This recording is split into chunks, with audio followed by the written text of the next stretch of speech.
Se sair é um negócio impressionante. Então, boa noite a todos. Eu vou terminar a apresentação de semana passada, rapidinho, ficou faltando um pedacinho. Relembrando, a gente estava falando sobre feminismo, né? De uma maneira bastante geral, né? As origens dos movimentos, como chegou aqui no Brasil, e aí a gente foi para a questão do feminismo no mundo do trabalho, passando por algumas questões bem práticas, bem cotidianas, né? Eu procurei reportagens, mas aí acabou que a gente teve vários exemplos aqui das nossas alunas. Enfim, e aí vou antecipar que a avaliação de filosofia que eu vou colocar, ela vai nesse sentido, pedir para a gente falar nas nossas experiências próprias, né? Falar em primeira pessoa sobre como o feminismo é importante para a gente atualmente. Mas, enfim, e a gente falou algumas situações chatas e corriqueiras, né? De situações do processo seletivo, de que mulheres passam por perguntas que os homens não passam, ou que as mulheres passam por... a aluna aqui, eu não esqueci o nome dela, ela trouxe um exemplo pior do que o exemplo que eu trouxe, né? De uma situação ainda mais constrangedora. Enfim, falamos também sobre a questão do assédio moral, a questão do assédio sexual, falamos sobre a defasagem salarial, que as mulheres ganham de 20% a 30% a menos do que os homens exercendo o mesmo cargo. Falamos das dificuldades das mulheres chegarem a postos de chefia, porque muitas vezes os homens não conseguem lidar com essa situação e aí acabam não promovendo as mulheres, ou então a mulher se coloca... tem a vontade de ser mãe e acaba priorizando isso, ao invés de buscar uma qualificação ou buscar esse posto de liderança. Enfim, foram várias situações, e aí o que ficou faltando foi uma que eu queria falar, que eu achei importante, porque era fresquinha, tinha acontecido há 2 semanas atrás, agora 3, uma decisão judicial que obrigava a Gol a ressarcir as suas funcionárias mulheres por exigir que elas usem determinado padrão de aparência. No caso, as mulheres, as funcionárias da Gol, além de receberem menos, ocupando os mesmos postos que os homens, elas ainda são obrigadas a estar com cabelo arrumado, unha feita, pelos arrancados, né, depiladas e maquiadas, sem que houvesse nenhuma compensação salarial. Sendo que para o homem não há nenhuma exigência quanto à aparência, somente o uso do uniforme, enquanto para as mulheres existe essa lista. E aí uma comissão de funcionários da Gol entrou com processo trabalhista e a Gol teve que pagar uma multa para essa associação e ressarcir funcionárias retroativamente, num valor que eu não vou lembrar agora, mas justamente por exigir um determinado padrão de aparência, que não é somente a questão do uniforme, passa por outros aspectos que são impostos pela mulher, né? A gente poderia falar sobre o feminismo, a questão de aparência, né? De como as mulheres acabam se submetendo a processos e procedimentos que, em busca de um padrão estético, que nem sempre traz saúde, enfim. A gente já falou isso também naquela aula sobre saúde e bem-estar, né? Mas, e aí, no campo do trabalho, existe essa demanda de que a mulher esteja seguindo esses padrões. E aí a gente poderia falar, trazendo para a questão do feminismo negro, né? Que muitas vezes as mulheres com cabelo crespo são obrigadas a alisar o cabelo, para poder conseguir um emprego, ou enfim. Poderia ficar horas falando aqui, mas não vou, porque o Velson só me deu 10 minutos. Só retomando um olhar, antes de passar a palavra para vocês. O mundo já mudou muito, mas ainda temos que mudar bastante. Então, são pequenas coisas, são pequenos atos que modificam o mundo, de pouquinho em pouquinho. Ok. Outra coisa que eu queria falar...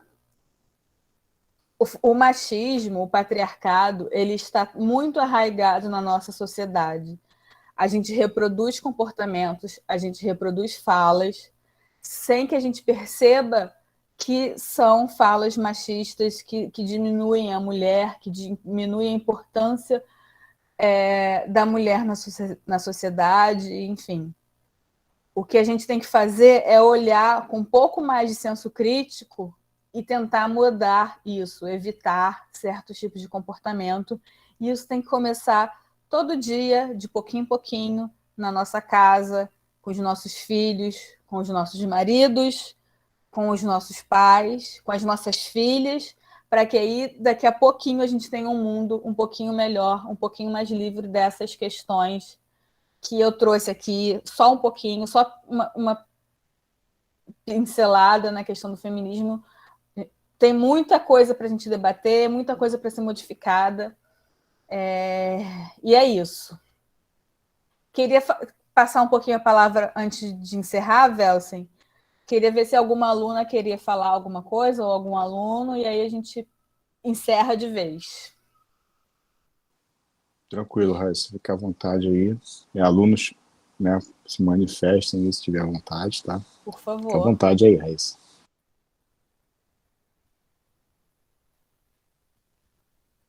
Um de cada vez, para não ter tumulto.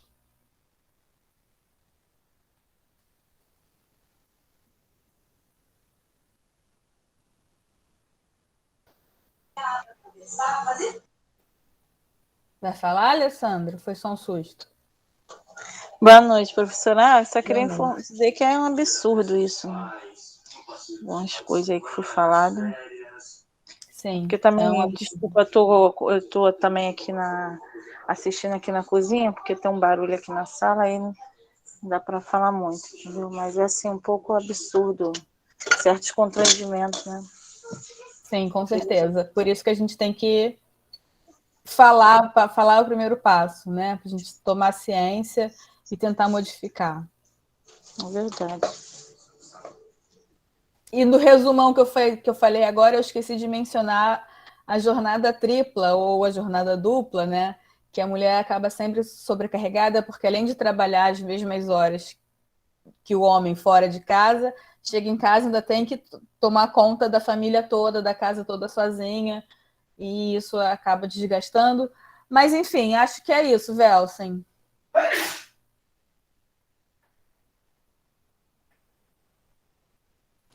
Saúde! Acabei de espirrar aqui também agora há pouco, né? Mas é isso. Professora Raíssa, é excelente aí, né? A proposta que a senhora trouxe, né? De semana passada, essa semana, falando das mulheres. Repassou meu saúde. Obrigado, Raíssa. Muito gentil, né? Aí hoje eu prometi, né? Que eu ia começar, né? Nossa apresentação, né? Falando, né? Das mulheres. Mas eu escolhi uma, tá? Que está na abertura, né? Do meu slide, né? Mas é isso, é o que eu consegui, tá? Prometo que eu vou tentar, né, falar mais na próxima apresentação, tá bom? Então vamos lá, de eu colocar o slide, aí eu falo sobre o tema com vocês, tá? Obrigado, professora. Imagina, somos um time e eu que agradeço. Valeu. Show, Raíssa. Então, beleza, gente. A gente vai falar, né, da continuidade, né, agora com outro tema, né, sobre os temas contemporâneos, né? E eu escolhi aí falar da criptografia, né? E aí na entrada, né, tem a Mona Lisa, né? Representando aí uma mulher, né? Que é em forma de arte, né? Bom, então, gente, criptografia, né? Quando a gente fala em criptografia, né? Vocês lembram de alguma coisa né? Falou a palavra criptografia, né? Vem alguma coisa na cabeça de vocês, algum aplicativo, alguma coisa que vocês já conhecem? De novo, né? Não fala todo mundo junto não para não embolar, né? Mas, né, falem, por favor, né? Então, criptografia, o que remete a vocês quando a gente fala sobre isso? Podem escrever também, tá, gente? A Diva escreveu aqui o WhatsApp. O WhatsApp, a Diva. Fala, Alessandra. Eu falei o mesmo, WhatsApp. WhatsApp, né? Mais alguém? Mais alguma outra coisa que remete aí à lembrança da criptografia?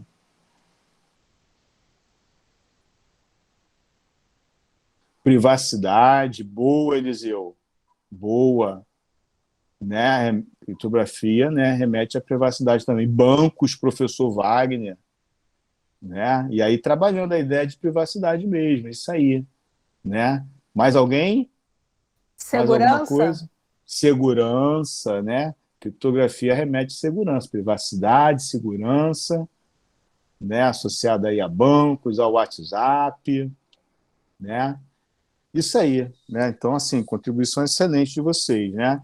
Então, a criptografia, ela é, né, uma ciência, né, que estuda, né, alguma forma de você garantir, né, a privacidade, né, em alguma coisa, em cima de alguma coisa, geralmente em cima de dados, né? E essa garantia gera, né, a sensação aí de segurança que você tem com os seus dados, tá? Então, assim, vocês falaram tudo aí, tem tudo a ver mesmo, né? Então, criptografia a gente utiliza bastante. E, assim, o que a gente... primeiramente, o que a maioria das pessoas vão lembrar realmente é do aplicativo, né, do WhatsApp, que assim que você abre uma nova comunicação com alguém, ele fala que a sua comunicação é segura, né, que tem uma criptografia de ponta a ponta. E isso é de verdade, tá? A criptografia do WhatsApp é de ponta a ponta, da seguinte maneira, né? Por exemplo, assim, a gente tem vários contatos, né, no nosso WhatsApp. Os meus contatos que querem falar comigo, quando eles mandam mensagem para mim, eles mandam essa mensagem criptografada. Ou seja, assim que a pessoa escreve o texto, aperta aquele botãozinho de enviar, o sistema ele pega a mensagem, ele criptografa a mensagem, ou seja, transforma num código e manda esse código para mim. Só que só quem consegue decriptografar essa mensagem é quem recebe. É o destinatário, perdão. É o destinatário. Mesmo que outra pessoa consiga pegar a mensagem no meio do caminho, ela não consegue decriptografar, porque a mensagem ela é criptografada através de chaves, tá? Todo mundo tem a chave que consegue fazer a criptografia, né, do texto que quer enviar para mim. E essa chave é até a mesma. Ou seja, todos que querem enviar uma mensagem para mim têm uma chave, a chave do Welsen. Né? E como todos têm, essa chave é chamada de chave pública. Né? Então, para criar a mensagem criptografada, é utilizada sempre a mesma mensagem para o Welsen. Mas só o Welsen tem a chave que consegue decriptografar a mensagem, mas ninguém. Entenderam o esquema?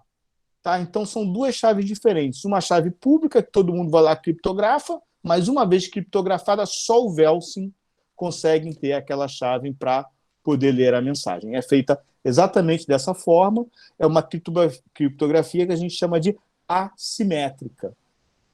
São duas chaves diferentes, uma para criptografar e a outra para decriptografar. Aqui, criptografa fica com qualquer pessoa, e aqui, decriptografa fica apenas com o Welsen, né? A pessoa que recebe a mensagem, o destino. Tá bom, gente? Então, beleza. Então, aí a gente começa, né? A partir disso, a gente já começa, né, a falar aí da criptografia, né? da criptografia, não, da arte, né, de esconder textos ou criptografar textos. A gente vai ver por que eu estou falando dessas duas coisas, né? Elas não são as mesmas. Bom, quase todo mundo já ouviu falar, né, de criptografia. E mesmo se não ouviu falar, com certeza utiliza a criptografia sem saber. Né? O WhatsApp é o aplicativo que mais divulga o uso da criptografia de ponta a ponta, né, em uma conversa. Sites de bancos, por exemplo, utilizam o protocolo HTTPS. Né? O Wagner falou em banco, né? Quando a gente vai acessar um site do banco, a gente quer acessar a nossa conta, se vocês perceberem, né, a primeira coisa é o desenhozinho de um cadeadozinho, né, que aparece, geralmente, era embaixo, né, acho que agora aparece já em cima, né, lá na caixa de endereços. Né? E outra coisa é que quando é um site de um banco, um site que é seguro, ele não é HTTP que vem na frente, né, o protocolo, vem escrito HTTPS. Então, você coloca só o site e ele já escreve na frente, HTTPS. Isso significa que aquele site é seguro, que as informações que você enviar por aquele canal de comunicação, né, vai ser criptografado. Né? Ou seja, vai receber uma camada de proteção nos dados. E quando esses dados saem do seu computador e vai para a rede, eles são criptografados. Mesmo que você esteja num canal em que seja o ar, por exemplo, né, o condutor da mensagem. Né?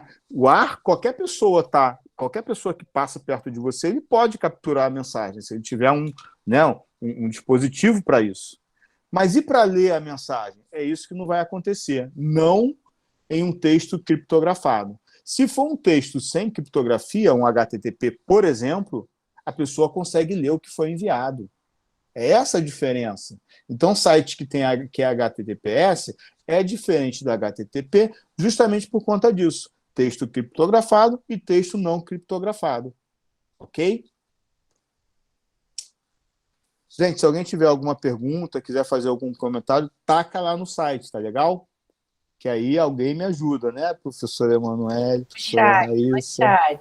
Tá? Conto com vocês, hein? Professor Wagner também, professora Carla, é isso. Bom, continuando, né? Durante milhares de anos, né, reis, rainhas, generais, eles dependeram de comunicações eficientes, né, de modo a governar seus países e comandar seus exércitos, suas tropas. Né? A ameaça que eles tinham da interceptação das suas mensagens pelos inimigos, né, acabaram motivando que fossem desenvolvidos códigos, né, e cifras.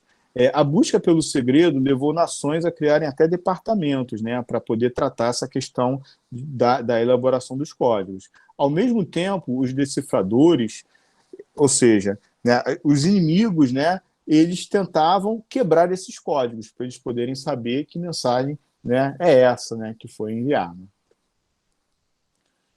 Durante a história, o desenvolvimento de códigos pode ser visto como uma luta evolutiva, já que qualquer código está sob ataque de decifradores. Quando a fraqueza de um código ela é desvendada, ela deixa de ser útil. E aí um código quebrado ele tem dois caminhos. Ou ele deixa de existir, ou ele evolui para um código melhor e mais seguro. A gente pode fazer a analogia de um código, né, como a cepa de um vírus. Né? Hoje em dia né, a gente entende um pouco mais com relação à cepa de um vírus. Por exemplo, eu tenho, né, um vírus. Né? E aí esse vírus, com o tempo, né, os médicos vão se desenvolvendo e aí pode desenvolver, por exemplo, um antibiótico, um remédio para aquele vírus. Tá? Desenvolvido esse antibiótico, o vírus ele pode passar a deixar de existir. Mas ele, percebendo isso, ele faz o quê? Ele tenta fazer uma mutação. Ele tenta criar uma nova cepa. Por quê? Porque o vírus ele quer continuar existindo. E assim é o código, a cifra. Né? Não talvez pelo lado ruim, né? Mas ele quer continuar existindo. Então, a cifra, né, ela quer prosperar, ela quer evoluir. Então, ela tem que se modificar para ela poder continuar existindo, porque os decifradores estão aí como um antibiótico, né, estão para o vírus. Tá? Então, ou o código é extinto, né, ou ele evolui. Senão, ele deixa de existir. Hoje em dia, nossas chamadas telefônicas, elas saltam entre satélites e torres. E-mails passam por vários computadores na internet e podem ser facilmente interceptados. E são, né? O comércio online está cada vez mais presente, então tem que ter um mecanismo de segurança para proteger o comércio online, tá? Para que possa proteger tanto as empresas quanto os clientes. A codificação é o meio mais importante para proteger nossa privacidade e garantir sucesso no mercado digital.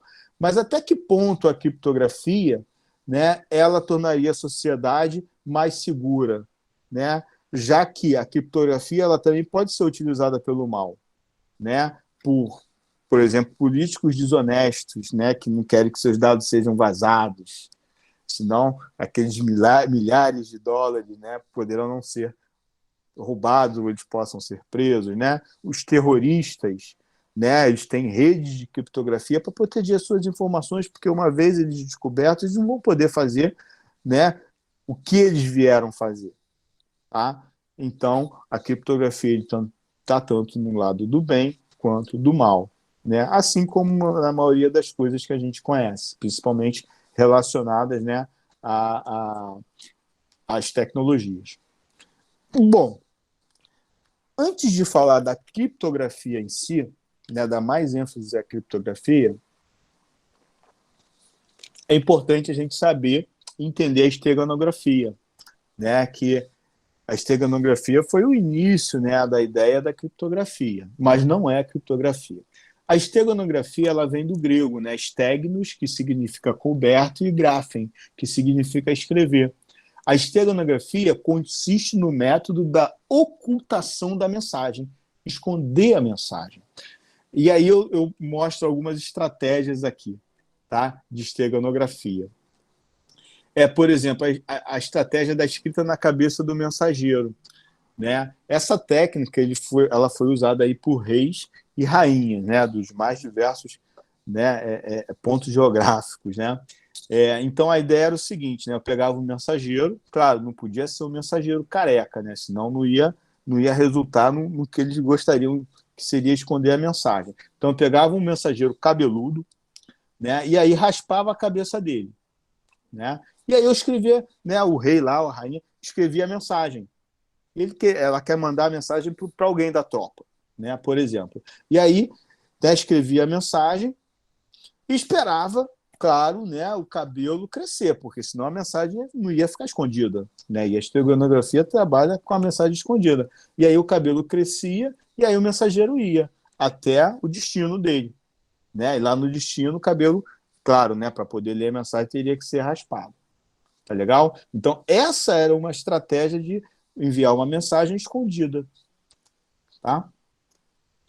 Bom, outra forma, né, a escrita na casca do ovo cozido, né? Como é isso? Existem alguns produtos, né? E aí de repente, não sei, a professora Carla, né, se conhecer pode até citar, né, para se conhecer tudo bem. Então existem alguns produtos químicos, né, que a gente pode escrever na casca do ovo. O ovo ele é poroso, né? E aí esse produto a gente escreve na casca do ovo e aí o produto ultrapassa a casca, né, e é absorvido lá pela clara cozida. É por isso que eu estava falando de ovo. Pensaram que não tinha nada a ver com a aula, né? Tudo a ver. Ovo cozido, né? E aí a mensagem era passada para a clara do ovo, endurecida, tá? E isso eu estava testando para ver se alguém ia sacar. Isso aí, Raíssa. Aí o que acontece? Quando chegava lá do outro lado, a pessoa quebrava o ovo, tirava a casca e conseguia ler a mensagem, ainda matava a fome, de quebra, né? Ah, valeu, Carla, valeu. Né? No livro onde eu peguei essa informação, tem dizendo qual é, né, o produto, tá? Mas eu não coloquei aqui porque não precisava, tá? Então é isso. Então essa era uma forma aí de esconder, né, a mensagem, né, só que dentro do ovo. Interessante, né? Não aparecia na casca, mas aparecia lá na clara endurecida. Outra forma é escrita com a tinta invisível, né, que seria, né, escrever um texto num papiro, num papel, né, e aí esse texto ele poderia ser visível a partir do aquecimento, né, do local onde escreveu, ou o papiro, né, ou o papel, né, e aí o texto passava a aparecer, tá? Claro, né, com cuidado para não queimar lá o papel, senão não adiantaria nada. O microponto também é uma forma aí, né, de você esconder a mensagem. O que seria o microponto? Eu tenho lá um texto e aí eu faço redução, né, desse papel que tem um texto de forma recursiva, né? Eu vou reduzindo, reduzindo, reduzindo, reduzindo, até que eu tenha um ponto, né, como resultado. Aí esse ponto eu posso pegar um outro papel com um texto qualquer e colocar lá, escondido, né, dentro do texto. E aí eu mando, né, esse papel, mando para o outro lado recebe, e ele tem que fazer o contrário, né? Ele tem que aumentar, aumentar, aumentar. Claro, ele tem que saber onde é que qual é o ponto que ele tem que mexer, e aí ele vai aumentando e consegue ler a mensagem. Tá? Uma utilização, né, do microponto foi na obra de arte aí, né, que pode, né, deduziram que aconteceu isso, na obra de arte da Mona Lisa. Né? A Mona Lisa foi assim estudado, né, por um italiano, né, e foi divulgado, né, na pesquisa desse italiano que aqui, tanto no olho direito quanto no olho esquerdo da Mona Lisa, isso no quadro original, é claro, né, poderia ser visto algumas letras, né, e que essas letras estariam identificando, né, o autor, né, ou seja, o pintor, o nome do pintor e o nome também, né, da pessoa, da mulher que pousou para a pintura. Tá? E aí conseguiram identificar a letra L e V, né, no lado direito da Mona Lisa, na pupila, aqui, ó, né, a letra L e V aqui dentro. E aí estaria identificando, né, o pintor, que seria Leonardo da Vinci. Né? E do outro lado, no lado esquerdo, né, identificaram algumas iniciais, tipo a letra C e a letra E juntas, ou provavelmente a letra B, né, também identificaram a letra 7 e 2 juntas, né, ou que poderia também ser, em vez de 7 e 2, seria a letra L2, mas que essas informações implicaria na identificação, né, da pessoa que fosse pintada. Tá? Então, essa pessoa fez uma publicação na BBC News, né, no ano de 2010, tá? Aí como curiosidade. Aqui está o livro, né, do Código da Vinci, né, que também é um filme, e aí é legal, né, se vocês lerem o filme, né, já com essas informações, vocês vão ver também que eles fazem aí dentro do filme, né, tem a parte da esteganografia, né, que eles fazem a leitura com informações também dentro do quadro e por aí vai, tá? Então é legal vocês assistirem o filme já com o pensamento da criptografia, tá? Ou da esteganografia, né, que é escondida. Bom, aí vem agora a criptografia. Falei da esteganografia, agora a criptografia. A criptografia é derivado da palavra grega criptos, que significa ocultos, e grafém, que significa grafia. E ela quer dizer, né, no método de esconder o significado. Agora, não é mais esconder o texto, né, esconder a escrita, é esconder o significado. O significado de quê? Da escrita. Né? Então, a ideia aqui não é passar mais a mensagem escondida, a mensagem pode ficar até clara, né? Mas com a troca de informações. Tá? Então, o texto ele vai modificado. Sim, isso aí, Eliseu. Defender a mensagem, isso mesmo. Tá? O objetivo da criptografia não é ocultar a existência de uma mensagem. Todos podem até ver que a mensagem está ali, existe uma mensagem, só não consegue reconhecer. Né? A ideia é essa. Tá? Nela, o texto é misturado de acordo com um protocolo específico. Né? Porque quem envia a mensagem tem que utilizar o mesmo protocolo de quem vai ler a mensagem. Porque não adianta eu mandar uma mensagem cifrada se quem recebe não sabe qual é o protocolo para ler. Né? O protocolo são regras, já não sabe quais regras que ele vai utilizar para poder ler a mensagem. Agora, quem está no meio, esse não tem que saber quais são as regras, porque a ideia, né, central da criptografia é essa: a mensagem passar, todos verem que ali tem uma mensagem, mas só o destino conseguir. Então, só a origem, só o destino conseguem ler a mensagem. Ok? A criptografia ela é quebrada em duas, né, possibilidades aí: a transposição, né, que é a mistura, né, das letras, e a substituição, que aí eu substituo as letras por outras. Tá? E aí a gente vai falar desses dois tipos. Né? A transposição. Aí eu tenho um exemplo, né? Vamos supor que eu tenho uma palavra com 3 letras. Eu escolho a palavra mãe, né? Aí eu vou esquecer o tio, né? Vou só usar M, A e E. Tá? De quantas formas eu posso misturar essas letras? Na matemática, né, lá com o professor, né, Eduardo, ele falaria, né, de utilizar, ele falaria assim, de quantos anagramas eu posso escrever a partir de 3 letras? Né? Anagramas é o quê? A quantidade, as possibilidades, né, de formas que eu posso escrever uma palavra com 3 letras. Tá? Então, por exemplo, com a letra M, A e E, eu tenho quantas possibilidades? Eu tenho 6 possibilidades. E na matemática, né, a gente percebe que a quantidade de possibilidades está relacionada com uma fórmula. Que fórmula é essa? É N fatorial.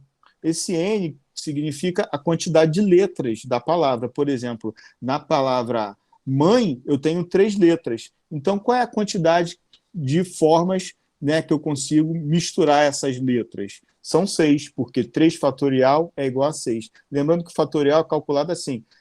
Se eu tenho 3 fatorial, então o fatorial de 3 é o quê? É 3 vezes 2 vezes 1. Fatorial de 5 é 5 vezes 4 vezes 3 vezes 2 vezes 1.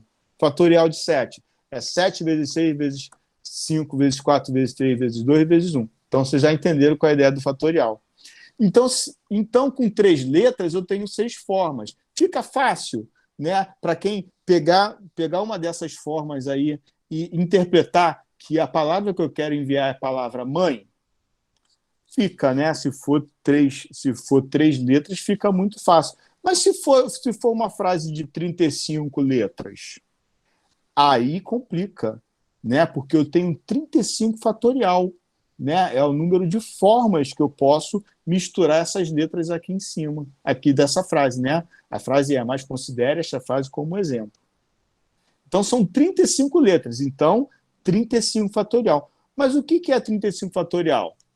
Aqui eu comecei do 1 até o 35, mas tanto faz a ordem, né? Mas 35 fatorial é o quê? 35 vezes 34, vezes 33, vezes 32, vezes 31, até o 1. Ou até o 2, né? Porque o 1 aqui é o elemento neutro da multiplicação, né? Então, esse valor aqui dá o quê? Dá 5, e aqui eu tenho um total, eu fiz essa conta antes, dá um total de 31 zeros depois. Eu não vou nem ler esse número, eu nem me atrevo. É um número muito grande. Então, se eu mando esse texto aqui, né, para alguém, e aí, quantas formas eu tenho de misturar esse texto? Esse número aqui, que é imenso. Né? Então, por força bruta, ou seja, fazendo teste a teste, cada forma que eu consigo misturar isso aqui para tentar descobrir essa frase, né, é praticamente impossível. É claro que quando eu misturo as letras, né, e eu quero que o destino consiga ler essa informação, o destino ele tem que ter o mesmo protocolo que eu usei na hora que eu misturo. E é isso que a gente vai ver agora. Né? Quando eu quero fazer a transposição, utilizar o método de transposição como uma criptografia, eu tenho que ter um protocolo, né? Ou seja, um método. E aí o método que eu vou utilizar aqui, demonstrar para vocês, é o método da cerca de ferrovia. Esse método ele funciona da seguinte forma. Eu pego um texto, por exemplo, aqui. Né? A resposta da primeira questão é a letra B. Gente, de antemão, né? Não utilizem esse método, porque todo professor conhece esse método. E aí vocês podem se dar mal disso, tá? Só para vocês ficarem cientes. Esse método é o seguinte, tá? Eu pego o texto, tá aqui, e aí eu retiro os espaços. Beleza. Tá aqui o texto já sem os espaços. Agora eu pego as letras que estão em posições ímpares, né? Então A está na posição 1, a letra E está na posição 3, a letra P na posição 5 e assim vai, sucessivamente. E aí peguei e escrevi aqui, ó, tá nessa linha. Depois agora eu pego as pares, né? A letra R está na posição 2, S na 4 e O na 6. E aí eu faço isso sucessivamente e aí escrevi aqui. Beleza, então só separei, né? Ímpares de pares, ok? Agora eu pego todo o texto ímpar e coloco na frente. Aí eu escrevi aqui na frente, né? Foi até a letra A, aqui. Aí agora eu pego as pares e coloco depois. Pronto, tá aí meu texto, né, criptografado. e aí mando esse texto para o outro lado. Chegou do outro lado, a pessoa sabe o que tem que fazer, né? Ela sabe que aqui eu tenho as ímpares, aqui eu tenho as pares. Então ele vê a quantidade, né? Ele vê onde termina, onde inicia, e aí ele começa a intercalar, né, as letras pares e as letras ímpares, e pronto, ele consegue montar a frase. Tá?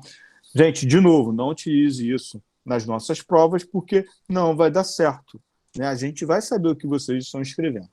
Beleza, gente? Então, podemos continuar? Show? Então, tá lá. Tá? Então, isso aí é uma forma, né, de você utilizar a transposição. Uma outra forma de utilizar a transposição, né, é utilizar esse carinha aqui, ó, né, o citalho espartano. O que é o citalho espartano? Ele é um bastão, tá? Ele foi utilizado, tá legal? 5 séculos antes de Cristo, tá?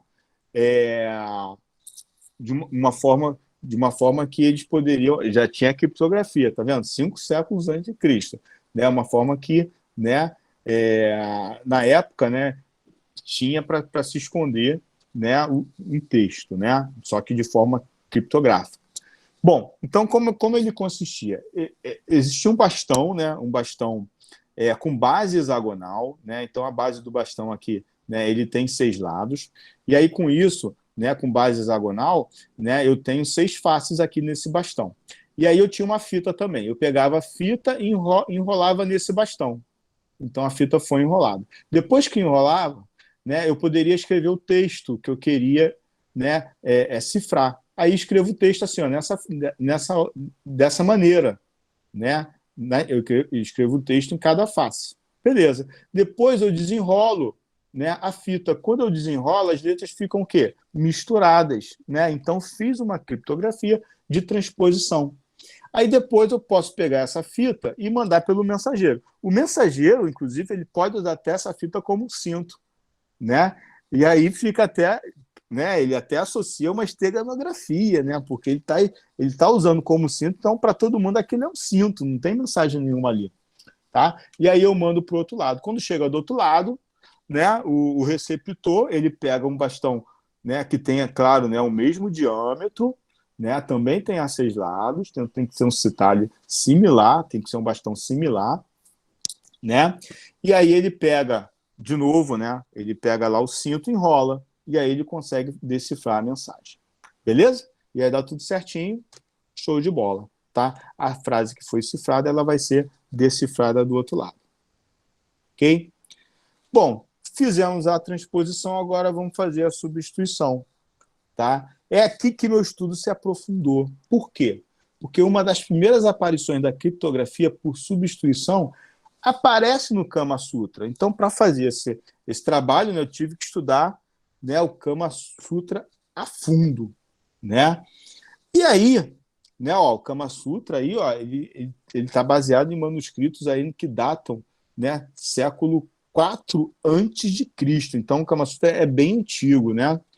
E aí o Kama Sutra ele envolve várias técnicas. Isso, Eliseu, kkkk, mas estudei, cara, tive que estudar, fazia parte do estudo, né, para poder apresentar a vocês. E aí, né, o Kama Sutra, ele tinha várias técnicas, né, e no total a gente tinha quantas técnicas? 64, né, artes, né, para poder estudar essas técnicas, várias artes.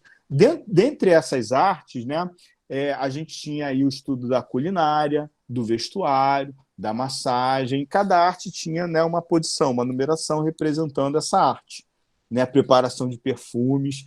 Tinha outras artes menos comuns aí, né, que é o estudo, né, da magia, do xadrez, da carpintaria.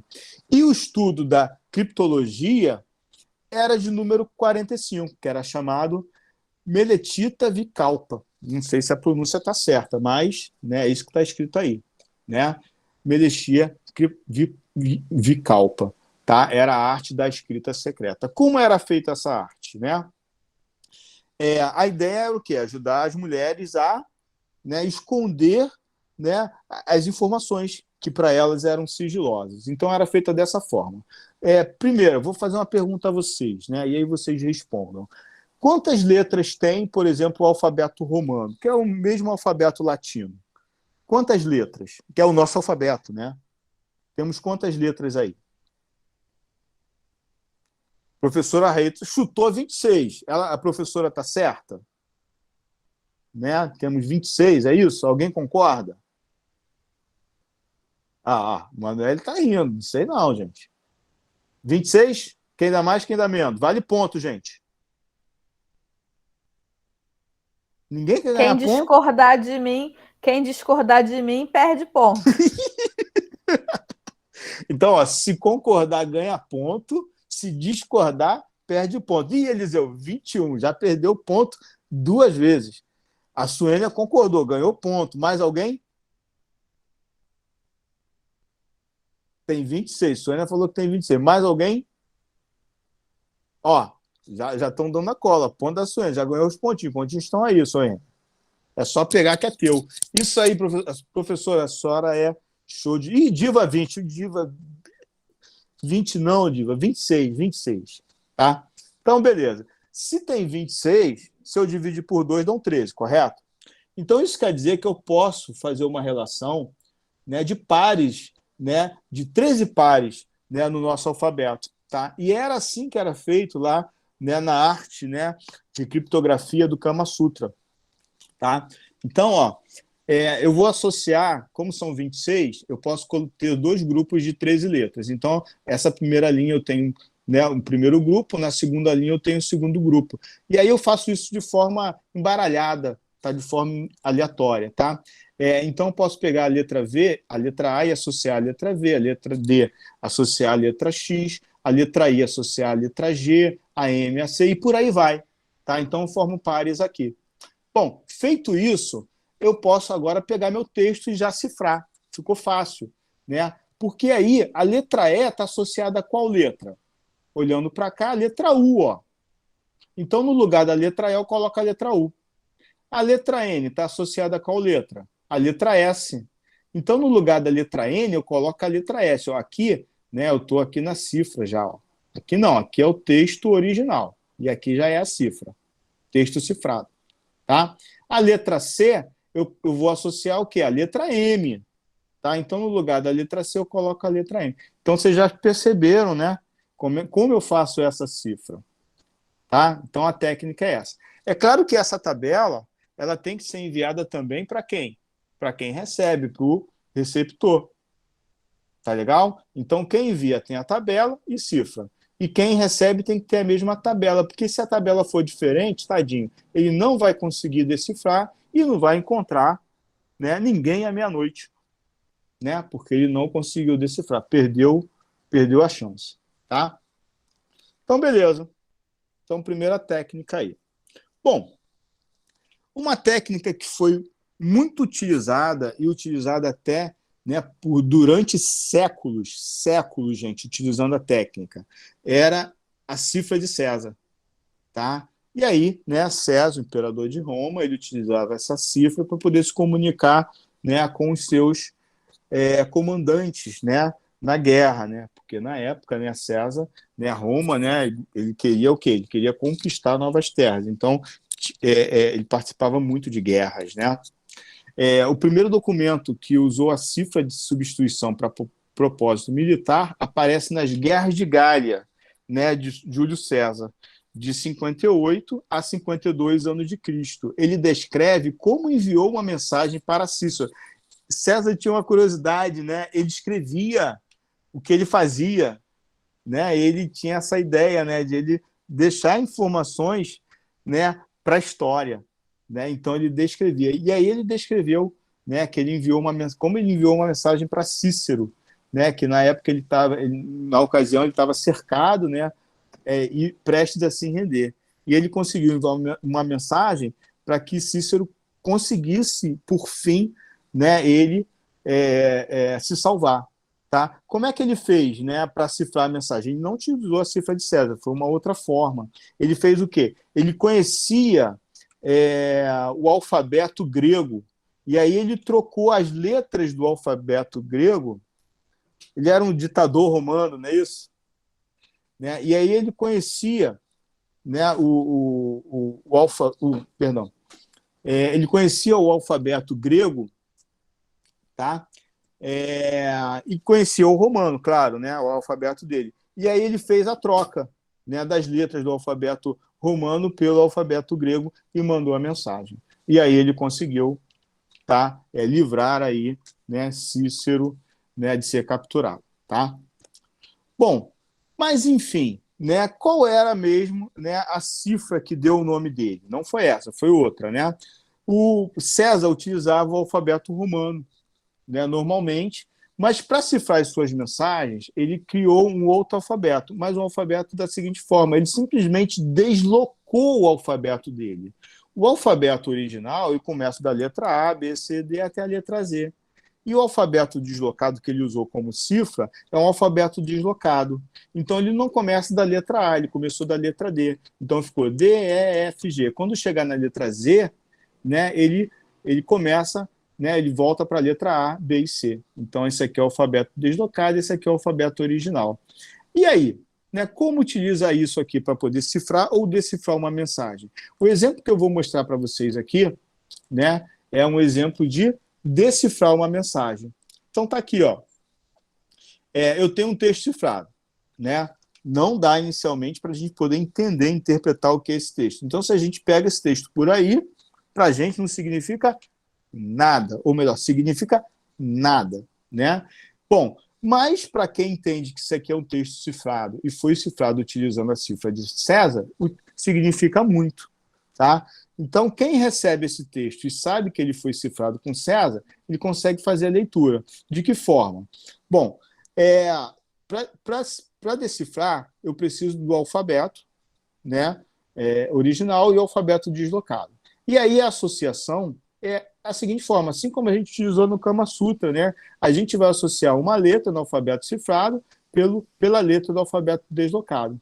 Então, como esse texto já tá cifrado, né, e aí eu pego a letra no alfabeto deslocado e substituo pelo alfabeto original. Então, a letra E, aqui, ó, quando eu coloco aqui, ó, faço associação, a letra E está relacionada com a letra B. Então, eu faço essa substituição para eu poder decifrar. Então, decodificando, né, eu vou substituir E por B.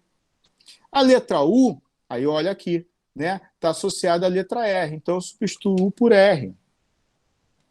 A letra D, associada à letra A. Ó, então, eu vou substituindo. A letra C, associada à letra Z. E assim eu vou.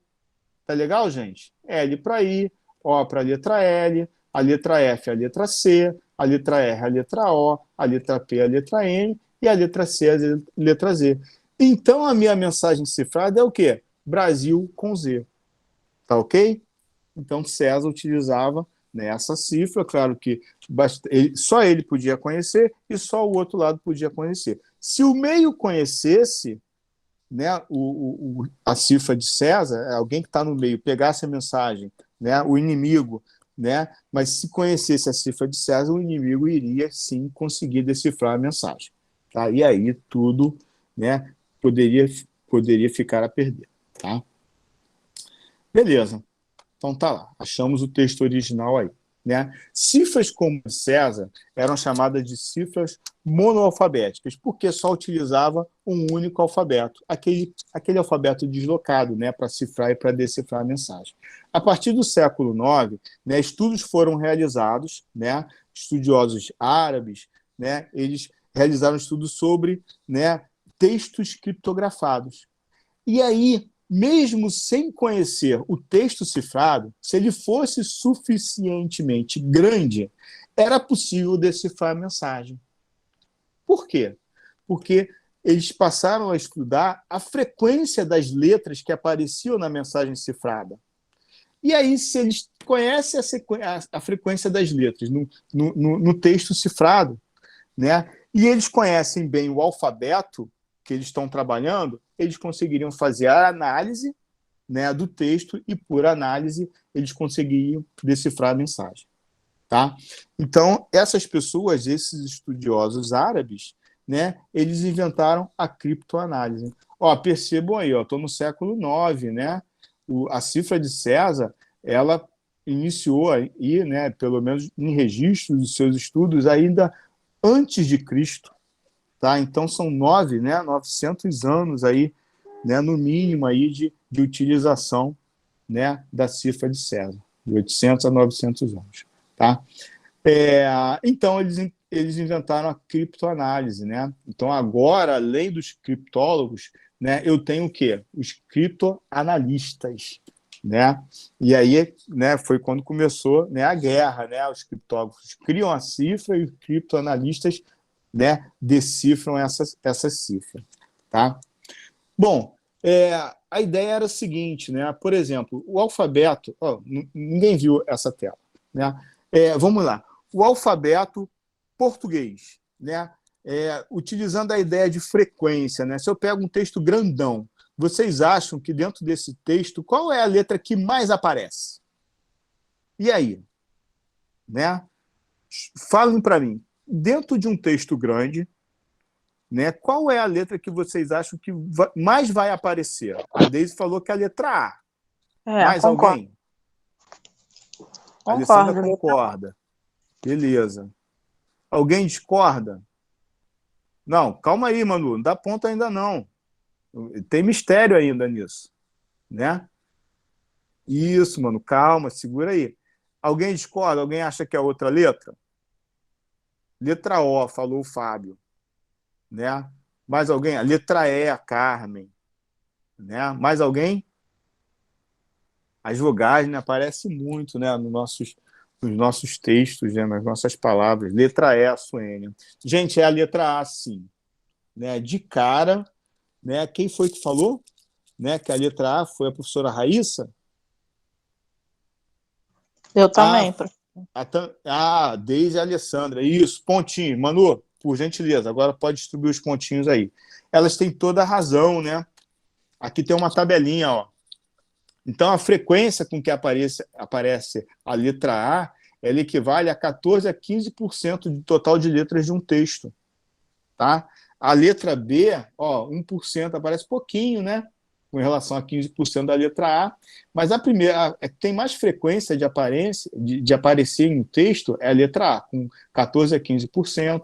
Claro, esse percentual ele vai variar, né? De acordo com o texto que eu estou utilizando aqui para poder fazer a análise, tá? Isso aqui é uma médiazinha, tá? Então, a letra E que aparece mais. Em segunda é a letra E, né? Então, né? Mas bem próximo, ó. 12, 13% aqui é 14, 15%. Então, quem falou letra E é legal. E quem falou a letra O também, né? Tá dentro aí do contexto. Então, vocês estão bem, né? Porque a letra O é a terceira letra que mais aparece, né, dentro do alfabeto aí, né? Do nosso alfabeto. Tá legal? E no inglês? Né? Alguém tem ideia aí na língua inglesa? Né? Qual é a que mais aparece? Alguém chuta para ganhar mais pontinhos?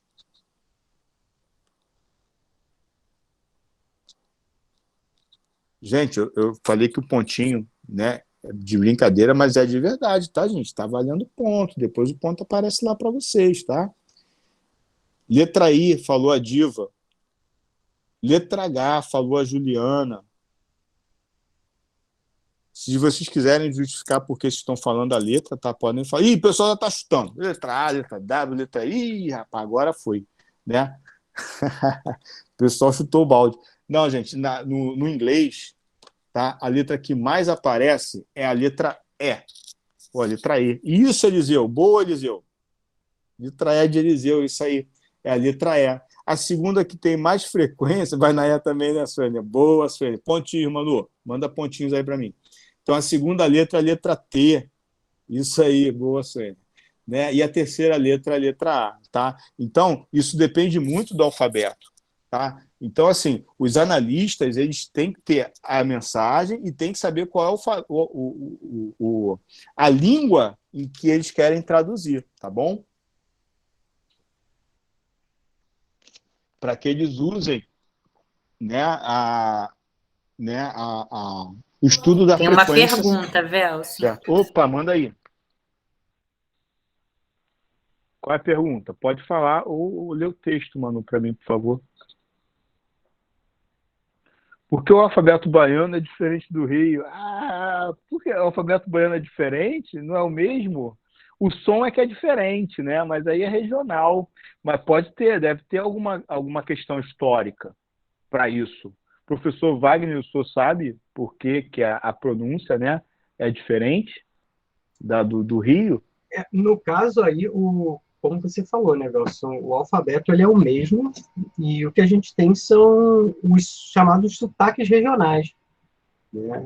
E aí nós temos o sotaque do Nordeste, dentro da própria região Nordeste, ali você se destaca sotaques da Bahia, sotaques do Ceará, sotaques de Pernambuco, né? Você tem um outro sotaque que é muito marcante, é muito forte, é o sotaque do Sul do Brasil, né? Então, inclusive a própria conjugação, né, das pessoas, eles conjugam tu, enquanto nós falamos você, né, eles têm muito Verdade. tu. Então, o alfabeto ele é o mesmo, né? O que muda são os nossos sotaques, e aí depende mesmo dessa regionalidade. E o Brasil, a gente sabe, com esse tamanho imenso, né, e essa diversidade regional que apresenta, além do fator da colonização, né, influenciou bastante essa diversidade que a gente tem regional. Aqui pertinho, do Rio para São Paulo já muda bastante. Em Campos, né? Em Campos, isso, já tem algumas expressões, né, que a gente acaba nem conseguindo ouvir aqui muito comumente no Rio de Janeiro. Cabrunco. Eu sou Cabrunco cabrunco. Minha mãe me chamava de cabrunco direto. Rapaz, o pior xingamento que eu recebia dela era isso. E tem uma história, né, em torno disso, que meio que uma corruptela ali de uma junção de uma ferida, né, que dava nos animais, né, que é curbúnculo, acho que é o nome da ferida, então ficou como sendo associada a algo ruim, né, e aí virou cabrunco. Isso. Cavalo também, eles gostam muito de cavalo, né, Então eu era xingado mesmo. Xingamento. Legal, vai. Pô, sensacional. A professora Raíssa eu não conhecia. A gente conhece cada coisa, né? Mas é isso, eu sei que o professor Wagner morou em Campos, então eu fui na ferida, né? E o professor foi e respondeu direitinho. Beleza, professor. Agora, o enxugador é o que tem de melhor em Campos. Enxugador? Que isso? É a toalha. É a toalha? Ah, legal. Bacana. E tem outras coisas também, né? Salame, né? Em vez de eles falarem mortadela, eles falam salame. Tem várias coisas aí bem interessantes. Mas beleza, é isso então, tá? O professor Wagner falou tudo aí, né? Realmente o alfabeto é o mesmo, que muda, né? É o sotaque, tá? Bom, né? Continuando, aí foi legal falar nessa questão regional, né? De falas e tal, né? A própria língua já é uma maneira de você criptografar, né? A gente vai ver isso mais à frente aí, tá? Bom, com a eminente agora quebra da criptografia, né, principalmente das cifras de substituição monoalfabéticas e devido ao desenvolvimento, né, da análise de frequência, primeiro no mundo árabe, depois isso foi, né, transferido aí para a Europa também, cabia claramente agora os criptógrafos, né, criar uma nova cifra, uma cifra mais forte, algo que pudesse vencer os criptoanalistas. Então agora começou uma guerra, né? Uns do lado querendo criar cifras e outros do outro lado querendo quebrar as cifras. Isso que era importante. E aí vem a cifra de Widgener, né? Blaise Widgener, ele era um francês, né? E ele criou uma cifra muito importante que vai ser usada durante muito tempo. Inclusive, eu acho que ela aparece pelo menos na Primeira Guerra Mundial, a cifra de Widgener. Bom, embora essa cifra ela só viesse surgir no final do século XVI, estou falando do século XVI, utilizado lá na Primeira Guerra Mundial, né, ou a Grande Guerra, né? Suas origens se deu no século XV. Então, a cifra de Widgener começou a ser desenvolvida a partir do século XV. Com quem? Com Leon Battista Alberti, o italiano. Né? Alberti acreditou que uma nova forma de cifra, acreditou nessa nova e propôs uma melhoria nas cifras de substituição monoalfabética. Então, a proposta dele era o quê? Já que a cifra de César, né, ela foi quebrada, as cifras monoalfabéticas elas seriam quebradas facilmente, então ele propôs, né, substituir, né, em vez de extinguir, substituir. Vamos fazer melhorias, né, sobre elas. Né? Bom, ele propôs que ao invés de usarmos apenas um alfabeto, que se utilizasse utilizasse mais do alfabeto para cifrar uma mensagem. E aí vem a proposta dele, que é essa aqui, né? Ele propôs o seguinte: vamos utilizar, né, assim como César, né, o alfabeto original como uma primeira linha, né? Aqui é para o texto, né, em claro, né, o texto original está aqui, eu uso esse alfabeto, claro, né? Mas aí para cifrar eu uso 2 alfabetos em vez de um. E ele propôs o seguinte, né? Dentro de um texto, por exemplo, esse texto aqui, hello, né? Eu pego a primeira letra e utilizo para cifrar o alfabeto cifrado 1. E a segunda letra eu utilizo para cifrar o alfabeto cifrado 2. A terceira letra eu já volto para o alfabeto 1. A quarta eu vou para o 2. A quinta eu vou para o 1. Então, assim, né, letras em posições ímpares eu uso alfabeto 1. Letras em posições pares eu uso o alfabeto 2 para cifrar. Então, a letra H, olhando aqui na tabela, é ímpar, então eu vou substituir a letra H pela letra A. A letra E, como é par, eu utilizo a letra F, eu jogo no segundo alfabeto. E por aí vai, né? A letra L, né? Eu vou aqui, ó, L está na posição ímpar, então passa a ser o P. Está fazendo aqui, ó, tudo que eu estou falando está sendo mudado aqui, né? Isso aqui é o hello cifrado. A letra L aparece de novo, mas só que agora é par, que legal, ó. Então passou a ser a letra A. E a letra O, por fim, né, vai ser a letra D, porque ela está na posição ímpar. Então, o texto cifrado correspondente é esse aqui, né, o que está em azul, o alfabeto cifrado 1, o que está em verde foi usado o alfabeto cifrado 2. E aí embaralhou. Olha que legal. Agora, aquela questão da frequência, né, ela pode ser um pouco, né, dissolvida aí. Por quê? Se a gente perceber, a letra L aparece 2 vezes, mas aqui não tem repetição da letra L. Pelo contrário, quem aparece repetido é a letra A, né, que está em posições aqui, ó, né, diferentes, não é na letra L. Tá vendo como ele passou a distribuir até enganar, né, agora quem aparece mais dentro de um texto cifrado? Tá? Então, essa foi, né, a contribuição que Albert deu, né, à evolução da cifra de César. Ok? Bom, mas aí, né, foi uma contribuição à evolução da cifra de César, o que, né, fez com que o Widner desse atenção a essa melhoria, tá? A melhoria de Albert. E aí ele propôs o seguinte, né, o Widner, ele propôs agora, em vez de construir só 2 alfabetos cifrados, né, construir 25, né, além, né, do alfabeto original. Tá? E aí ele montou uma tabela com isso, mas uma tabela bem simples, né? Porque na primeira linha, ó, o que está em azul aqui, tá, gente? É só marcação, tá? Do alfabeto, mas o que vale é o que está aqui dentro, tá bom? Aqui dentro, ó, esse espaço aqui. Então, na primeira linha, eu tenho o alfabeto original. A segunda linha da tabela, eu tenho um alfabeto deslocado de uma unidade. Começa com a letra B, termina aqui com a letra Z e adiciona a letra A no final. Na terceira linha, começa com a letra C. Aí vai até a letra Z, depois a B no final. A letra D, da quarta linha, começa com a letra D. Aí no final fica A, B e C. Tá? Aí, daí já dá para vocês entenderem como foi montada essa tabela. Sempre um deslocamento de uma unidade na linha seguinte, tá? Com referência à linha anterior. Ok? Então eu tenho essa tabela. Beleza, gente. Então agora eu tenho, né, uma tabela que eu posso utilizar, né, para cifrar a minha mensagem. Só que, quando eu vou cifrar uma mensagem utilizando, né, o quadrado de Widner, né, eu faço o seguinte, eu não utilizo todas as linhas, as 26 linhas, eu utilizo algumas das linhas. E aí veio a ideia de que eu posso utilizar isso de uma maneira fácil, eu posso criar, né, por exemplo, uma palavra, pegando dessa palavra as linhas que eu vou utilizar para cifrar o objeto. Por exemplo, a palavra bola. Né? Se eu cifrar uma mensagem utilizando a palavra bola, né, as linhas referentes às letras da palavra bola, beleza, né? Fica fácil de eu cifrar. Então, por exemplo, eu posso pegar aqui a linha, né, da letra B, que é essa linha aqui, começa com a letra B. Posso pegar depois a linha que começa com a letra O, posso pegar a linha que começa com a letra L e, por fim, a linha que começa com a letra A. Ok? E aí eu monto a mesma ideia que foi utilizada por Albert.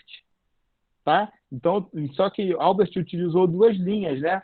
Agora eu vou utilizar 4, mas 4 linhas referentes a uma palavra. Isso que é legal, tá? Então vamos lá. Vamos ver como ficaria aqui, né, cifrando um texto a partir da cifra de Widgener, né? E aí eu peguei aquelas linhas, né, referente à palavra bola e coloquei aqui para facilitar a minha vida, tá? Então, em vez de olhar para a tabela, eu vou utilizar vou colocar aqui só apenas as 4 linhas que me interessam, né, da palavra bola.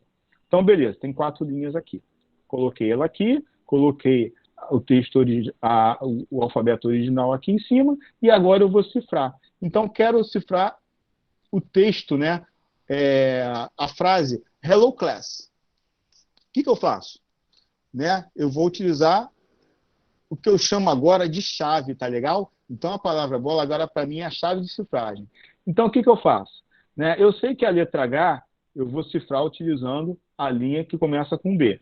A letra E eu vou cifrar utilizando a linha que começa com a letra O. A letra L eu vou, né, utilizar a letra da linha que começa com a letra L, e a outra letra L eu vou utilizar a linha que começa com a letra A. Gente, alguém mandou mensagem? Se alguém mandar, né, pode me parar, tá? E aí lê para mim, por gentileza. Bom, então eu coloquei aqui, ó, meu texto, e aqui embaixo eu coloquei a minha chave de cifragem. Se vocês perceberem, a quantidade de letras do texto é maior do que a quantidade de letras, né, da minha chave. Quando eu termino de escrever a minha chave, se eu precisar de mais letras, eu continuo o texto ao lado, eu repito o texto ao lado.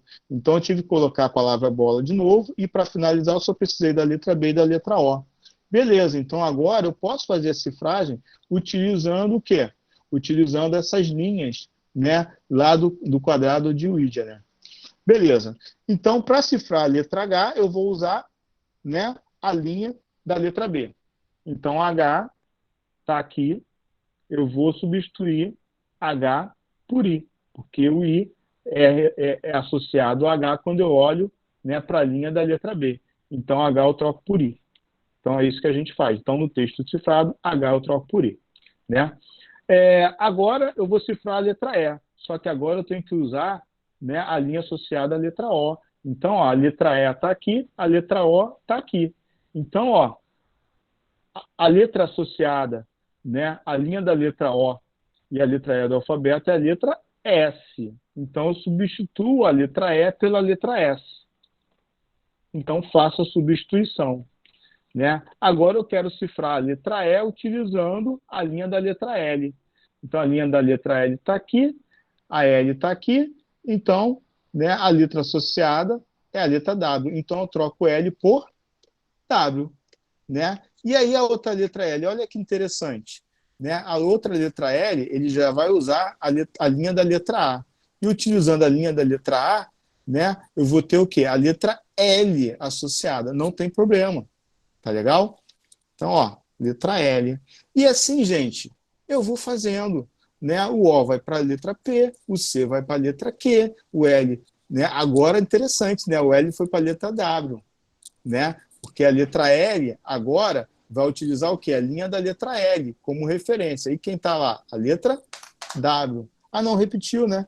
E repetiu, mas foi coincidência, porque eles estavam na mesma posição, né, com relação, né, a palavra bola. Caiu também a letra L aqui, coincidiu com a letra L aqui, mas foi pura coincidência, tá?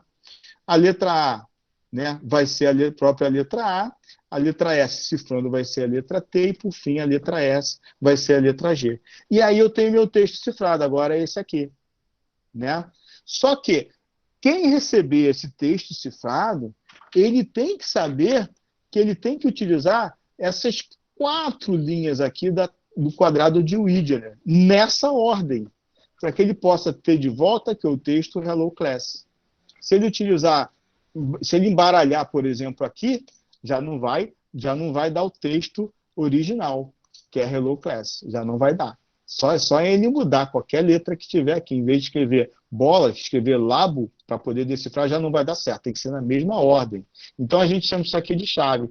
Então o que eu preciso mandar para o destinatário, né, é ele saber que eu utilizei para cifrar a mensagem a cifra de Widgener, e ele tem que saber qual foi exatamente a chave que eu utilizei para cifrar. Então tem que ter essas duas informações. Tá? E quem tiver no meio, mesmo que tenha a tabela de Wigner, tem que ter a chave, porque se não tiver a chave correta, não consegue decifrar também, o que é legal. Então essa cifra ela era difícil de ser executada, porque imagina, lá era tudo manual, é como a gente está fazendo aqui. Tá? Textos grandes, a gente tinha que fazer essa análise toda. Se a chave fosse uma palavra grande, então daria mais trabalho ainda, porque teria que utilizar mais linhas da tabela de Wigner, tá? Para poder cifrar a mensagem. Bom, alternativas à cifra de Wigner, né, elas foram trabalhadas justamente por conta dessa dificuldade, né, que poderia dar para quem, né, tentasse utilizar essa cifra. Né? E aí tentaram utilizar outras cifras, né, chamar cifras de homófonos, né, que utilizavam aí a questão da frequência das letras, né, para criar a sua cifragem, né, e outras formas. Né?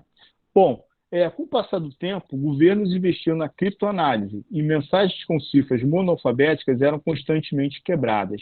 Os criptólogos, então, foram forçados a adotar a cifra de Wigner, porque ela era forte. Né? Então, a cifra de Wigner acabou forçosamente sendo utilizada. Não tentaram mais buscar uma outra, acabaram utilizando a cifra de Wigner mesmo. Tá? E aí vem, né, com o avanço da tecnologia, vem o telégrafo. Né? O telégrafo, né, ele foi, né, um mecanismo aí de comunicação, né, muito utilizado na época, porque o telégrafo, né, agora, ele dava a possibilidade, né, da gente fazer uma comunicação em distâncias grandes, né, em quilômetros agora. Anteriormente, qual era o meio de comunicação? A pessoa, ou o sinal de fumaça, né? Mas aí o sinal de fumaça não era utilizado mais pelos índios, né? Mas, enfim, né? As pessoas, para se comunicar em longa distância, elas tinham que andar a cavalo, né? Mandar carta, alguém tinha que ir lá levar. Né? Um telégrafo, não. O avanço tecnológico foi imenso, né? Na Inglaterra, em 1839, né, foi criado aí o sistema de Wheatstone Cook. Foi implementado esse sistema.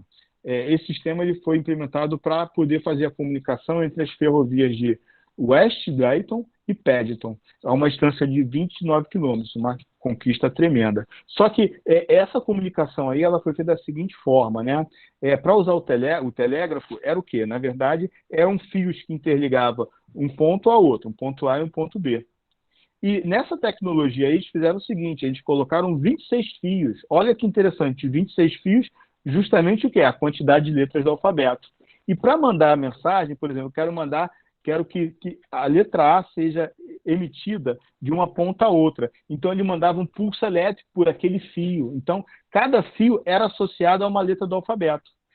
Se o fio da letra do alfabeto recebeu, por exemplo, uma carga elétrica que podia ser identificada do outro lado, né? Se o fio foi o fio associado à letra A, então ele entendia do outro lado o quê? Que foi a letra A que foi, né, descrita, né, para poder ser escrito do outro lado. Se o fio foi o fio da letra C, então agora, né, a letra a ser entendida que está do outro lado do telégrafo é o quê? É a letra C. Né? E assim dava para emitir, né, pulsos elétricos, né, para cada fio, e aí beleza. Só que o problema disso tudo era o quê? A longa distância eu tinha que utilizar muito fio, né, porque 26 fios, né, daria uma metragem muito grande, né, de fios que eu teria que colocar, né, a logística seria muito grande, né, de uma ponta para outra. Tá? Bom, mas na América, né, quem implementou isso foi Samuel Morse. Né? Ele construiu uma linha telegráfica, né, de 60 quilômetros entre Baltimore e Washington, só que ele foi, né, mais inteligente. Né? Ele utilizou, em vez de 26 fios, ele utilizou um fio só. Ué, mas como é que ele conseguiria, né, dar informações de letras a partir de um único fio?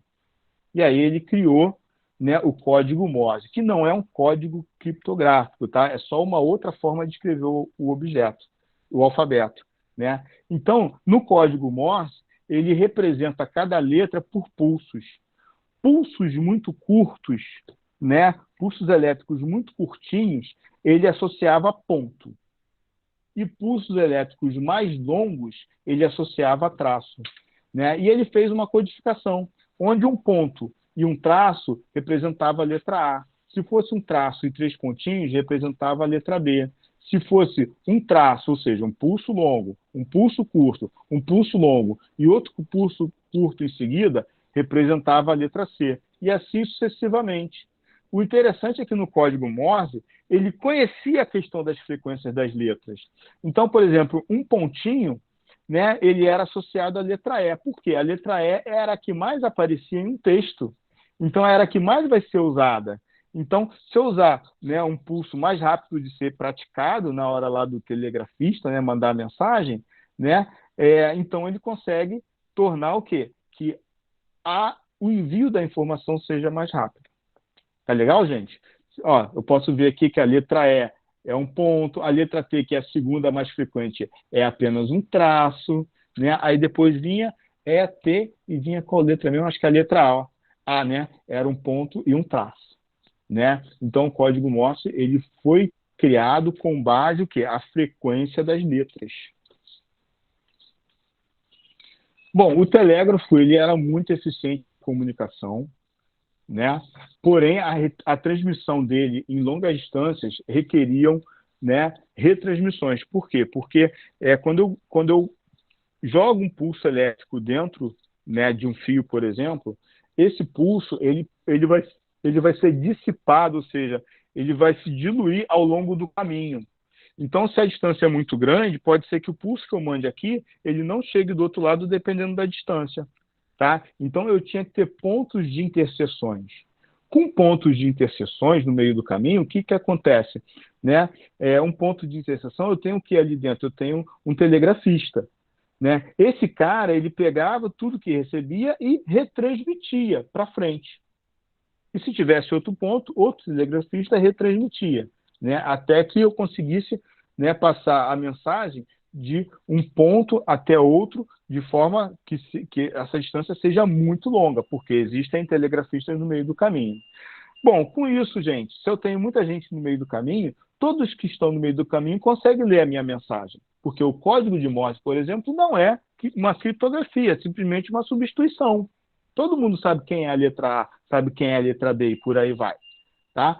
Então, se eu estivesse mandando mensagens militares, era importante o quê? Que tivéssemos uma cifra dentro do código Morse.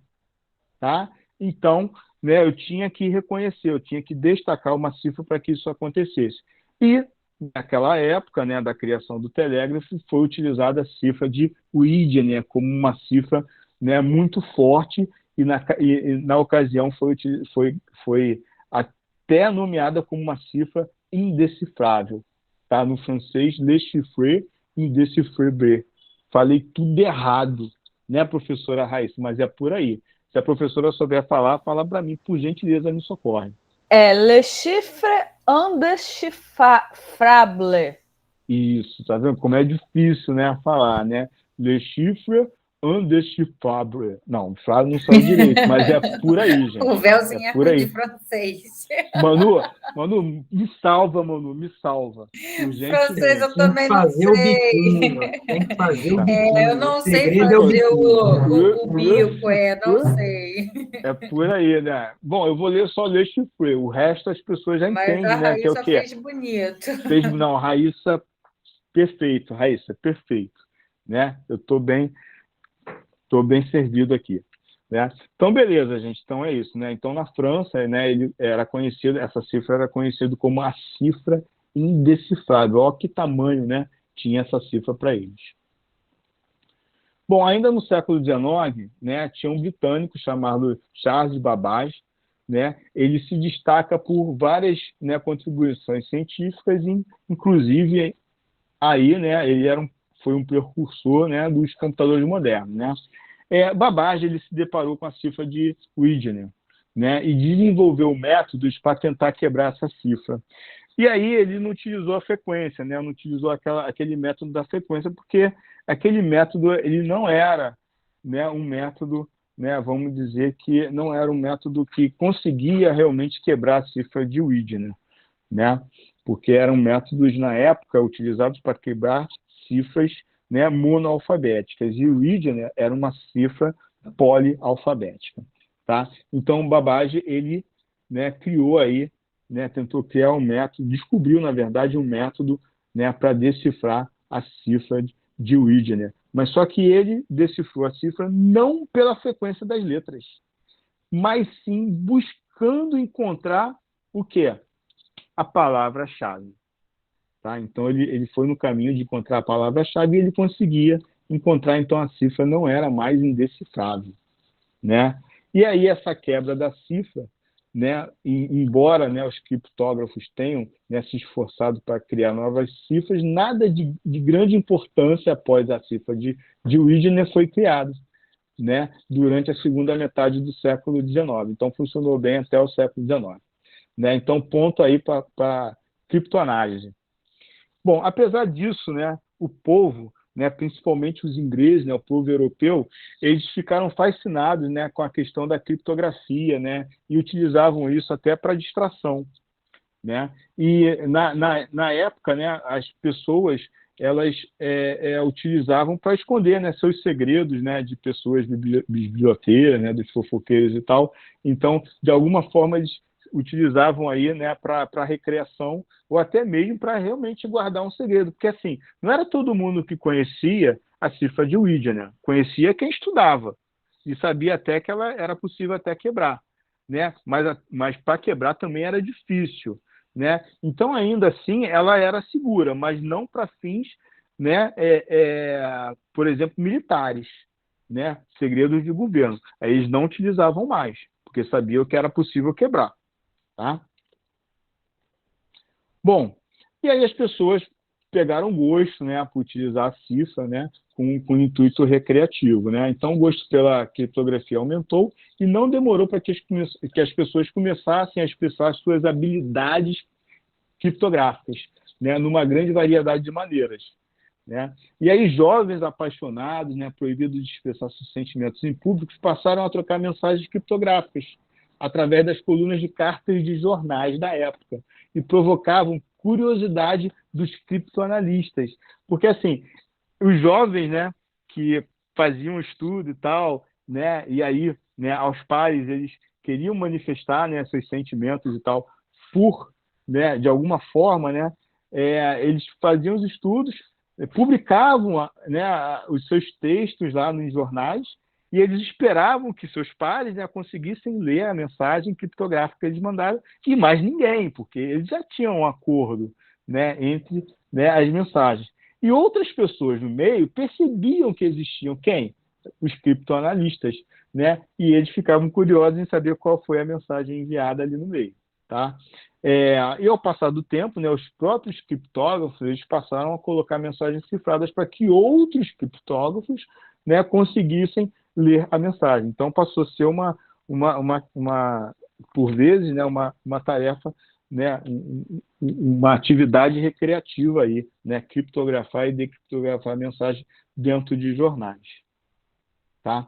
Bom, antes de chegar aqui, né, deixa eu ver que horas são. Meia-noite já. Ih, já passou muito. Gente, vamos dedicar aí 2 minutinhos, então. Eu já passei 10 minutinhos, peço perdão a vocês, tá? Vamos utilizar 2 minutinhos para uma atividade bem rapidinha. É bem rapidinha, gente. Vocês vão matar de cara, tá? Dentro desse texto aqui tem uma mensagem cifrada, tá? Vocês são capazes, né, de encontrar essa mensagem cifrada? É uma frase, tá em português, tá? Vocês são capazes de encontrar essa mensagem? Vocês podem me perguntar o que vocês quiserem, né, sobre o que vocês acham que pode estar aí colaborando, né, para a mensagem cifrada. Podem me perguntar. E aí, vocês são capazes de achar? Vamos dar 2 minutinhos para eles aí, Manu? Pode ser? Chegou no final, né? Beleza, Jonathan. Show de bola.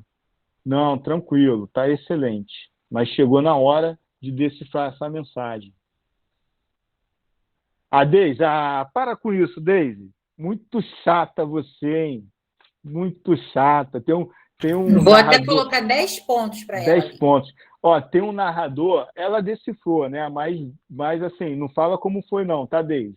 Deixa o pessoal testar mais um pouquinho.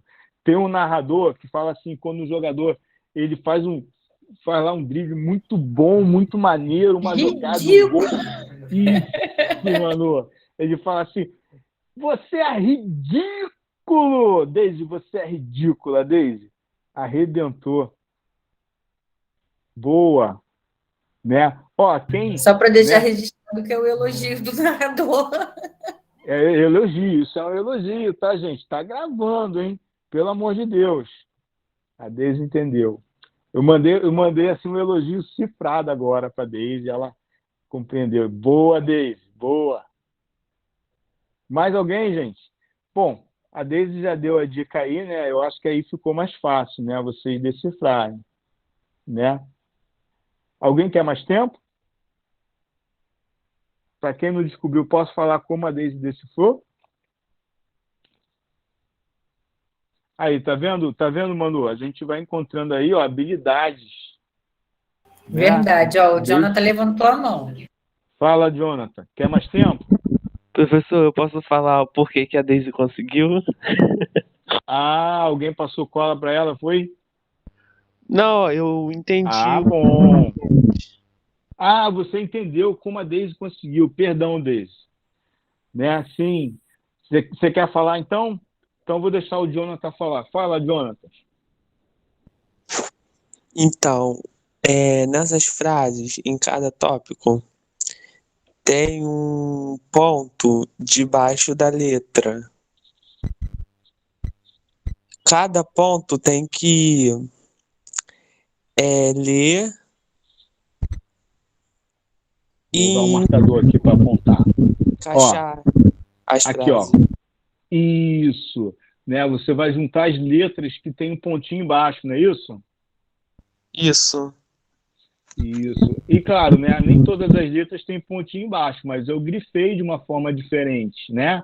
Por exemplo, aqui a letra C e a letra G. Então, a letra C e a letra G faz parte também, né, Aqui, na verdade, não é uma criptografia, só está escondido, né? Então, é uma esteganografia, né? Eu tenho um texto dentro, né, de um texto maior, né? E aí eu estou escondendo. Então, a esteganografia. Criptografia é quando a gente faz a troca, tá? De uma letra por outra, né? Por aí vai, ou por um símbolo. Então, tá aqui, ó, letra B, né? Tem um pontinho embaixo. Então, ela vai fazer parte do texto. Letra O também tem um pontinho embaixo. Então, BO. Letra A, outro pontinho embaixo. Então, BO, boa. Letra N, um pontinho embaixo. E aí a gente vai seguindo, né? A gente vai achar aqui letra O, depois letra I, depois letra T e depois letra E. Então, por enquanto, a gente tem o texto Boa Noite. E aí a gente continua. Eu falei que a letra C faz parte, então letra C, letra O, depois a letra L, depois a letra E, né? Depois a letra G, a letra A e a letra S, que formam a palavra colegas. Né? E aí, lendo tudo, boa noite, colegas. Então, gente, boa noite, espero que vocês tenham gostado. Tá? Esse é o nosso último encontro aí da terça-feira. A Deise levantou a mão, Velso. Oi, Deise. Fala aí, Deise. Oi, boa noite. Não, quando eu vi o boa e o N, eu já matei de cara que era boa noite, só precisei procurar o resto. Ah, o que era boa noite, o quê? Isso, por aí, legal. Era o fim da aula, eu imaginei logo, falei, boa noite o quê? Deixa eu ver. Então é isso. Pô, show de bola. Sinceramente, boa noite a todos aí. Isso, de todas as turmas aí, você foi a que conseguiu, né, entre alunos, tá? Acho que foi, né, Manu? Na turma passada não teve nenhum aluno, né? E bateu meu recorde. Os professores todos conseguiram, né? Mas eu pedi segredo a eles, né? Foi isso. Show, Sônia. Que bom que você gostou. Não acaba aqui, tá? Eu tenho meu poder de resumir, né? Não foi bom. Eu tenho muita coisa para falar para vocês ainda. Foi horrível, né? Mas eu tenho muita coisa para falar para vocês ainda, mas vai ser no próximo encontro, né? Se Deus quiser, aí num próximo período. A gente se encontra de novo, eu vou continuar esse estudo aí com vocês, que meu objetivo é chegar na criptografia atual. Tá legal? E eu tô longe disso, eu não cheguei nem na Primeira Guerra Mundial. Opa! Né? Vai chegar no blockchain. Tem que chegar, passar por ela ainda, tá? Então, gente, boa noite aí para vocês, tudo de bom, né? A gente se encontra agora no próximo período às terças, né? Amanhã continua, semana que vem ainda tem encontros, mas terça-feira É que terça-feira, a última. semana que vem, é feriado, tá, pessoal? Por isso. Eu falei até para a Suênia, a Suênia achou que já tinha acabado tudo. Eu falei, Suênia, apaga isso que você escreveu no grupo, senão todo mundo vai achar que está acabando e não é isso que eu quis dizer. Valeu, Suênia, você entendeu a minha mensagem. Obrigado por ter apagado. Mas é isso. Obrigado, professor. Obrigado, professora Carla, de fazer parte, né, do nosso encontro de hoje. Professora Raíssa, professor Wagner, professor Emanuele, todos os alunos, obrigado aí pela participação, tá bom? A gente continua aí numa próxima vez, tá? Se alguém quiser